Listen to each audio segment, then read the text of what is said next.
জি দাদা, ওই যে মুক্তাগাছার মন্ডা, যে এটা তো আপনার বাংলাদেশের একটা মানে ময়মনসিংহের একটা ঐতিহ্য, আপনারই ঐতিহ্যবাহী একটা সুস্বাদু খাবার। জি।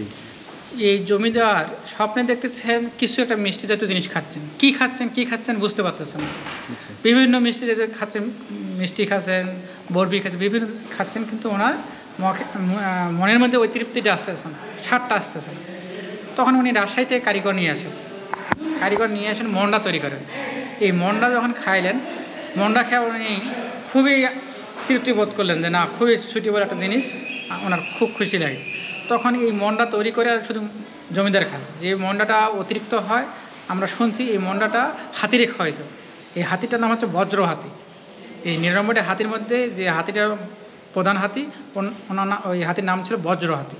এই বজ্র হাতি এই 99টা হাতি ছিল। জি। এই বজ্র হাতি যখন হঠাৎ করে বছরে একবার মাথা গরম হইতো, মাথা গরম হলে এই বিদ্যাময়ী ছাড়া কেউ ঠান্ডা পেতে পারতো না। এমনি তখন কিছু কলা, বিভিন্ন ফল, মন্ডা দিয়ে হাতির সামনে দিত, মাথা নাড়ে দিত, হাতি ঠান্ডা হয়ে যেত। এই জন্য অতিরিক্ত যেটা জমিদার খাওয়ার পরে যে মন্ডাটা থাকতো সেটা হাতি খাইতো। সাধারণ মানুষের সেই সময় খাওয়া নিষিদ্ধ ছিল। এখন তো সবাই খায় এই মন্ডা এখন জিআই পণ্য, মুক্তাগাছার গৌরব। যে মন্ডা একটা এখন জিআই পণ্য হিসাবে বিশ্বের দরবারে পরিচিতি লাভ করছে। আচ্ছা, তাহলে মানে এই মন্ডাটা আগে কেউ খাইতে পারতো না, আগে জমিদার বংশীয় জমিদার যারা ছিল ওনারাই খেতে নির্ধারিত ছিল, অন্য কেউ খাইতে পারতো না।